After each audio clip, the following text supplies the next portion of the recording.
For years, people sat with anticipation for the next Halo game. Coming off of the controversial Halo 5, there was tremendous hope that Infinite would be the game to bring balance to the community, and after the longest gap between mainline games the series has ever seen, Infinite finally arrived. And now, only a few short months later, we are sitting here talking about how to save it. At the end of my last video, I questioned the viability of Halo Infinite as a live service and as a game with a supposed lifespan of 10 years, citing all of the various development struggles, the agonizingly slow rate at which content is being added to the game, the lackluster offering on launch, and all of the constant issues that keep rearing their head, and also just the lack of a plan. The fact that 343 themselves, despite being months into this thing already, don't seem confident in telling us what we should expect and when. All of that considered, I'm not sure it's even feasible to efficiently support this game the way it needs to be supported. And that's on top of the fact that I personally find the game lacking in other areas as well. I'm not quite as high on it as others. I think there's a lot of issues with the sandbox and map design and just the overall way the game was built. And if you're curious about my thoughts on that, check out my last two projects. They'll fill you in on my perspective. And also keep your eyes peeled for future projects, because we will be covering a lot of these topics in greater detail going forward. But let's put some of those discussions aside for just a moment, because I think a lot of people want to see Halo Infinite succeed and turn it around. They want it to become this Halo bedrock for the next decade. They cite its potential, its gameplay foundation, its ease of access. And so today, that's what we're going to talk about. Let's assume its gameplay foundation really is as solid as people say. Let's assume it's stable enough and designed well enough under the hood to even support the level of content that it is expected to eventually receive. And let's assume the game isn't so fragile that it makes developing future content for it incredibly difficult. Because even if all of that is the case, saving Halo Infinite is a difficult proposition. First, we need to identify what it's up against. Infinite had a lackluster launch, and yet it launched at the perfect time. The year overall was rather light on huge releases, and Halo's two main competitors, COD Vanguard and Battlefield 2042, both shit the bed and were received poorly. Really, you couldn't have asked for a better scenario. Infinite was basically the best shooter of the year by default. However, Infinite began to decline nonetheless, both in regards to its population and community sentiment. Now, I've seen the optimistic gymnastics people have done to try and say, oh, you know, Halo's actually doing pretty good. And I've seen all the excuses for why we shouldn't use the Steam charts as evidence for the game's decline. And look, if you want to disregard the one solid option we have for viewing the trends of Infinite's population, a platform that on day one, with no warning and a surprise launch, 250,000 people decided, yeah, we're going to play here. And that population has declined end over end, month to month by 50%, to the point where it peaks at less than 20,000. And that's not me waking up at 3 a.m. and taking a screenshot. That's literally its highest total throughout an average day. To save Halo Infinite, we can't be denying that it needs help. And so now we're in a situation where we want to bring that population back and get people interested again in a far more competitive year. 2022 has absolutely gigantic releases that blow 2021 out of the water. And while not all of them are shooters, they're still absolutely going to dominate the interest of many players, and a more direct competitor, Call of Duty, is going to not be hurt too much by Vanguard's poor reception. Their games are designed to be obsolete in a year anyway. They actually have two new projects slated to release, both another Modern Warfare game and Warzone 2, which, as we all know, is massively popular. So Infinite has an uphill battle in regards to getting attention in the midst of all this exciting shit going on around it. And that's why this commonly held idea that all Infinite needs to do is add more content and in a year it'll be everything we want it to be isn't true.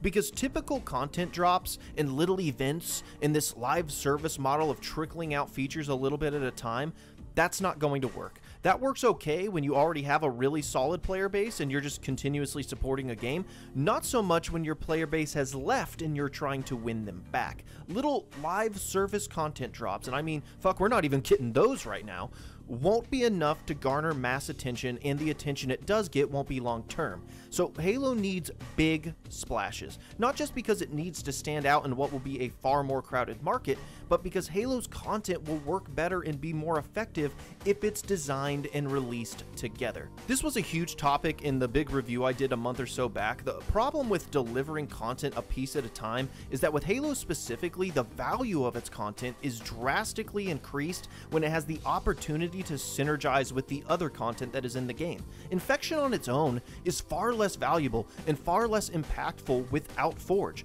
without robust custom game options, compelling file share systems, and even the classic shotgun isn't in the game right now, which is crucial to a lot of Infection variants. So were 343 to say release an Infection event, and I could already picture it, oh, you know, Infection's return to Halo. They'll probably have some spooky themed mini battle pass thing you can unlock for a bunch of spooky themed armor. Then everyone's going to be excited, and then a week later, oh wait, everybody left again.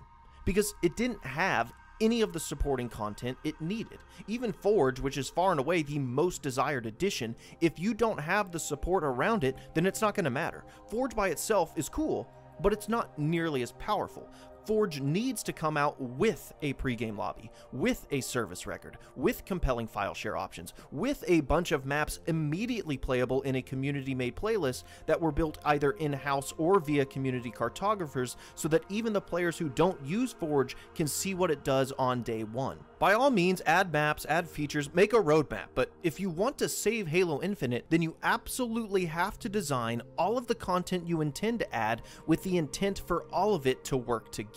And a lot of it needs to come at once. If you give us Infection, and then 3 months later you give us Forge, and then 3 months later a pregame lobby, and then 3 months later a Sultan Griffball, and then 3 months later a file share, then each individual drop will have far less value, and by the time it becomes a complete game where everything is there, it probably will not have been designed together because it didn't release together, and even if it was, will be too separated to have maximized its influence on the people who will have moved on from the game by this time. You cannot shatter a glass and then give us only a handful of pieces at a time, because we still can't drink out of it until almost all of the pieces are back together. That's why, and this is my opinion, let me know if you agree or disagree, a far better option would be to have a pseudo-relaunch. Not like this game stops getting supported and it shuts down for a year, but more so that it uses events and some new maps and a couple of modes here and there, maybe to tide us over and then significantly bolster the game with a serious,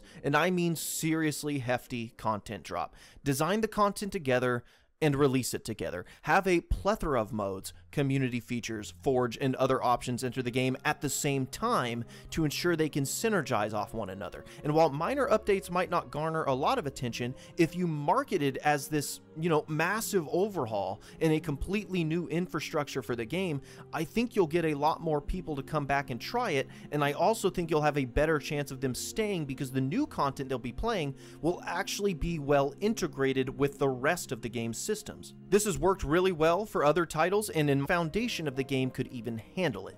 And I know for a fact that's not what people want to hear. It's not even what I want to hear. I totally use whatever updates it can get ASAP.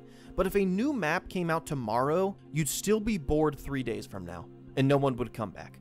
King of the Hill could drop tomorrow, and 3 days later, you'd be right back to begging for content. Why? Because you can't quench thirst with a drop of water. So 343 needs to prepare a goddamn reservoir and release the floodgate. This ties into progression. I consider customization, progression, player incentives to all fall under a similar umbrella, and Infinite currently is incredibly unsatisfying concerning this aspect of the game.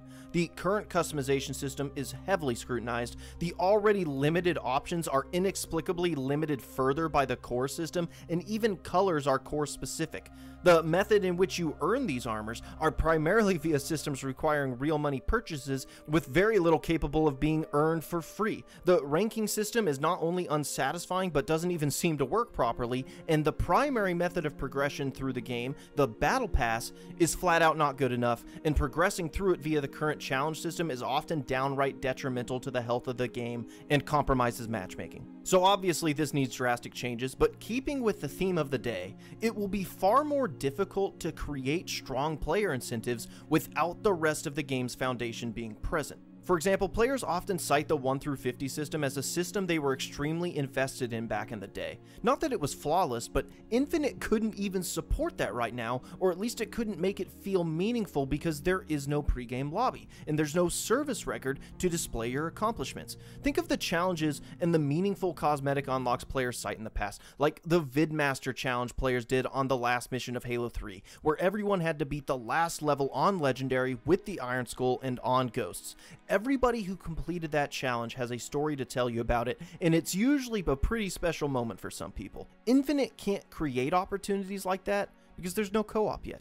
So content and infrastructure, two of Infinite's greatest weaknesses, are also incredibly important to creating compelling reward systems. And that's why, again, it's so important that it arrives in bulk. The current method of progressing the Battle Pass should be entirely reconsidered if that's a feasible thing to do, considering all the issues we've come to know about it. And quite frankly, it shouldn't be the primary progression system anyway. With each season, I would come out with a list of 5 or so Vidmaster-esque challenges that are free to everyone, with a special armor set being rewarded to those who complete them. They will ideally be campaign co-op challenges, so we need to get that in here, and challenges that reward playing the right way. 343's current challenge system, combined with its minimal playlist offering, does not encourage healthy behavior, and quite frankly, I think we need to do away with challenges like that entirely. But if you have challenges that reward proficiency with, say, a sniper rifle, and you have a Team Snipers playlist, then you do the opposite of what Infinite has right now. You encourage players to excel and try to win, and you offer them an obvious place to go if they're trying to accomplish the challenge. See, you might not immediately think the progression challenges and playlist variety have anything to do. Everything is connected. Every feature has the opportunity to influence another in both positive and negative ways. All of Halo's content not only needs to be in place to make the content better, but it needs to be there to make progression and player investment systems better as well. And I have an entire video on this that I highly encourage you watch so that you can see the full extent of what is possible with a well-designed reward structure. But in short, the game needs meaningful unlocks. I know the store has been contentious and huge complaints have been levied at the prices, and that's not untrue, and obviously 343 has made some price changes, but the biggest problem with the store is that it is one of the only ways to get a lot of the cosmetics in the game, and it does not matter how much they cost, whether it's $10 or $1, anything you buy in that shop will just inherently mean less than anything you could have a player earn. You could make everything in the shop cost half as much as it does because store cosmetics do not incentivize players to play.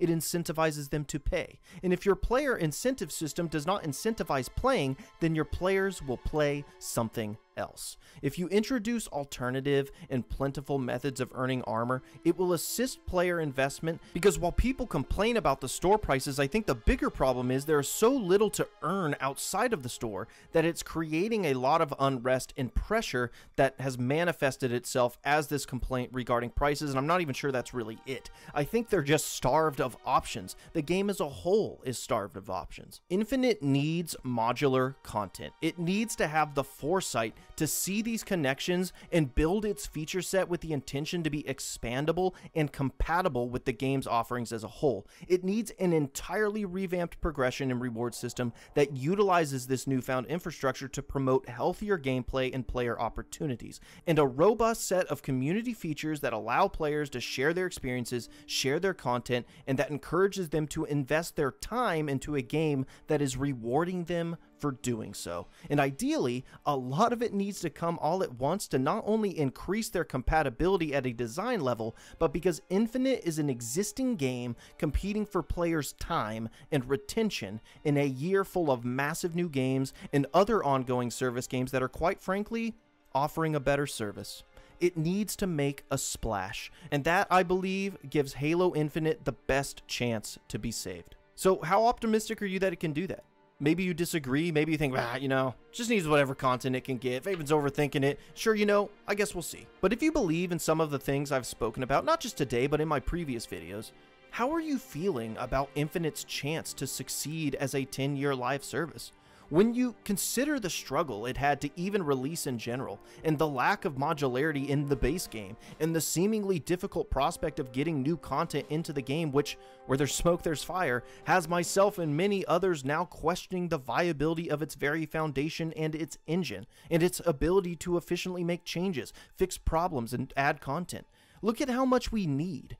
How much needs to be considered, how tactfully things must be implemented, and that's assuming all Infinite needs is content, assuming all Infinite needs is better progression. If that was all it needed, it would still be hard, but it's not, is it? It needs anti-cheat. It has server issues, its custom games are broken, it has self-admitted UI limitations, balancing issues, a lack of creative map design, and more. There is a path, like I outlined, to save Halo Infinite. I just don't know if the game is capable of walking it, and I'm leaning towards the likelihood that it probably can't. But I'm not giving up. Not on Halo. I still believe in it. I believe in it more than you could even imagine. Its potential keeps me up at night. And even in its seemingly impossible predicament, as we sit here at the bottom of this mountain that Infinite is going to try and climb, I still consider the game to be progress for the series. A positive step that it has taken and can learn from and expand and improve. But I just can't accept it as the destination. I just can't see this game that has struggled for support only months into release somehow flourish with support for a decade. So by all means, support Halo Infinite. Give it the best shot it is capable of taking. Do everything you can to save it. But just consider that it maybe shouldn't be the long-term future of the series. Because we might not be able to save Halo Infinite, but we can save Halo. Till next time.